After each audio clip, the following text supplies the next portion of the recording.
présentation de la soirée nous vient de David Whiteman, and he is a gentleman who wears many hats, but tonight he's going to talk to us about his memorable journey through India.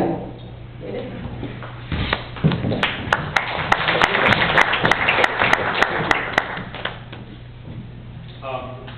Yes, my name is David Whiteman, and I publish an online magazine here in Ottawa. But I've decided not to talk about that tonight, actually. I could, but I've decided not to, because I rarely have a captive audience to talk about my cats. Because frankly, most people don't necessarily want to sit through, slide after slide of photographs. But tonight I have a captive audience. I've spent the last 6 years out of Canada, and I've recently come back. This is a photo of me in Bangalore on the roof of my apartment, and I particularly like this photo because it shows how skinny I got when I was living in India, which some of you know is important sometimes. India was the last place that I visited in 6 years. I went to Korea and taught English. I went to Africa and worked as a journalist. I made wine in Australia and lived there for a while, and then I ended up in India. In Bangalore in particular. I went there to work for a magazine, and after about 2 months I got fired, which was a great experience actually. It was wonderful. It didn't work out, but what it allowed me to do was actually then explore the city and explore my time there. And I took my camera everywhere I went, and I discovered this amazing relationship between myself and perfect strangers on the street. And the amazing thing about India was that people are actually friendly, suspicious, but friendly, and they allow you to take their photographs in a way that I had not experienced anywhere else. And what I ended up doing is, as I would go around and take these photos, I ended up actually printing the photos out and carrying them with me as I walked around, and I would find people whose photos that I'd taken, and I'd be able to give them back to them. And that was a really sort of magical relationship, something that, as I said, I'd never been able to find anywhere else. So it wasn't just about the journey, but it was also about the people. I chose this photo because it's actually my mother's favorite photo. My mom taught me pretty well everything I know about photography. She's an amazing photographer. One of the things that I think I liked most about the experience is that I would take tons and tons and tons of photos, and I'd come home after a day's work and be able to sit there and look through them. And every once in a while, I'd find something that I thought was truly magical. It was trying to decide out of about 5,000 photographs, 20 images that would fit in this presentation. It came out, how difficult that was. And just the randomness of India. I mean, one of the most incredible things was just to be able to be there in a space where I'd be able to capture these sorts of things. This is Rama. He was the son of the head priest at this temple, and actually this is actually my favorite photo. It's my favorite photo I've ever taken. And taking that photo actually opened up a relationship with that family. I actually ended up spending a lot of time there. In fact, I actually got married in that temple. And part of that was actually the relationship that I made based on that photo.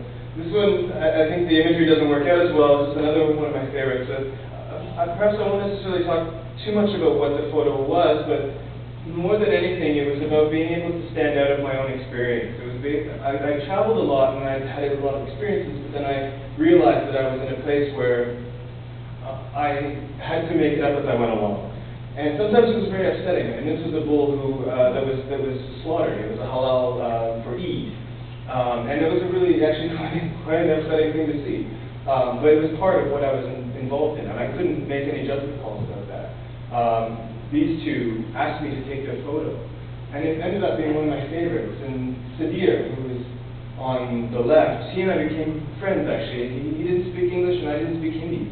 But somehow we ended up being friends. He drove a rickshaw, and every time I needed to have a rickshaw, I'd call him up, and he would take me to all sorts of nefarious places in the city. This was in Lajpat Nagar in Delhi. And I chose this photo because on one hand, these are children who were begging in Lajpat Nagar. They were begging for food. And yet when I took their photo, they were playful with me and they enjoyed the experience. And then they walked away without asking me for money. And that was incredible. I mean, it was one of the highlights of my time in Delhi. Again in Bangalore, I didn't know what this kid was doing. I mean, there were so many things about this place that was a mystery. But yet, they were out on the street. I still don't know what he was doing. But he got the biggest kick out of the fact that I was taking his picture. And of course, after I take his picture, I'd show it to him and this and that. And I wasn't alone in India. My fiancée at the time, Amanda, came about halfway into the time that I was there. She worked at a school. She's an educator. And this shot, although it's not necessarily a great shot of Amanda, it sort of represents to me part of our experience there. It was a place called Hampi. And if you ever get to India, you have to go to Hampi. It's absolutely magical from the south of India. I was there from September to June of this year, so September last year, June of this year. And you can't see all of India, but 10 months is a good chunk of time. So I was very fortunate to be able to see these sorts of places. You know, in Nepal was just over the border, and we had a chance to go. And when you go to these sorts of places, you feel like you're on a movie set. There's really nothing that you can sort of bring from yourself to your experiences. No matter how far you've traveled, you'll find things that will just blow you away. Sri Lanka, this is Sigiriya. This is one of the most incredible things I've ever seen. It's a fortress on the top of a hill, and this is how you get to it.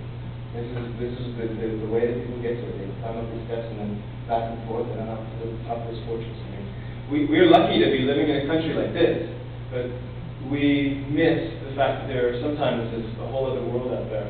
And I feel like I've come back from that, and I wouldn't say cleanse. This is the Ganges. I don't necessarily recommend it. But when you step into it, it feels really weird. But the experience of traveling around India, this was in Kashmir, another magical place. And in fact, actually, there's a lot of trouble happening in Kashmir. One of our best friends in Bangalore is Kashmiri, and they've had all sorts of problems in Kashmir. But going to that place, people warned us, it's scary, don't go. It was incredible. And of course, and we got married. And we got married in a traditional Hindu ceremony, and it was absolutely incredible. And my mom took that photo. She came to India for the wedding, and Amanda's family came, and it was an incredibly special time. We had 100 people, many of them we didn't know. People from the media showed up. It was incredible. And then it was time to come home. Back home after 6 years, it's a transition. I have started X-Ray Magazine. It's an online electronic politics and current affairs magazine, and I'm about town. I'm back in the city that I grew up in, and it's fantastic to see what's going on here and be part of this. So thank you very much for putting up with me.